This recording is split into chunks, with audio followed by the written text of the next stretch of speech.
আজকে আপনাদের সাথে শেয়ার করব ঝটপট একটা নাস্তার রেসিপি। অনেকটা ফাঁকিবাজি নাস্তাও বলা যেতে পারে। দেখাবো দারুণ মজার ব্রেড পিৎজা টোস্ট। আর এই মজার রেসিপিটি বানানো কিন্তু অনেকটা বাম হাতের খেল। চলুন তবে শুরু করা যাক। বাড়িতে থাকা উপকরণ দিয়ে দেখিয়ে দিব কী করে এই মজাদার নাস্তাটি তৈরি করে নেওয়া যায়। তার জন্য প্রথমে 3 টেবিল চামচ পরিমাণ তেল গরম করে নিয়ে এতে আমি কিছু মিট বল ভেজে নিচ্ছিলাম।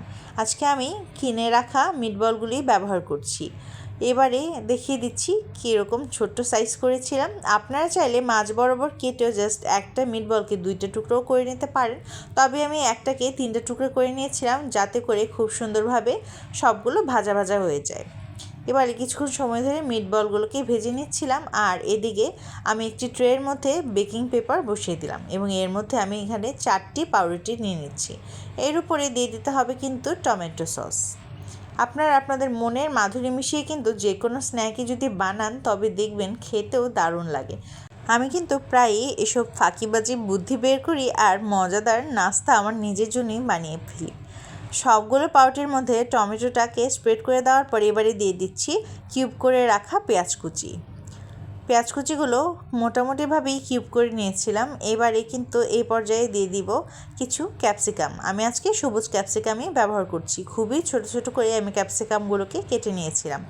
আপনাদের কাছে যদি লাল ক্যাপসিকামটা থাকে তবে কিন্তু সেটিও দিতে পারেন।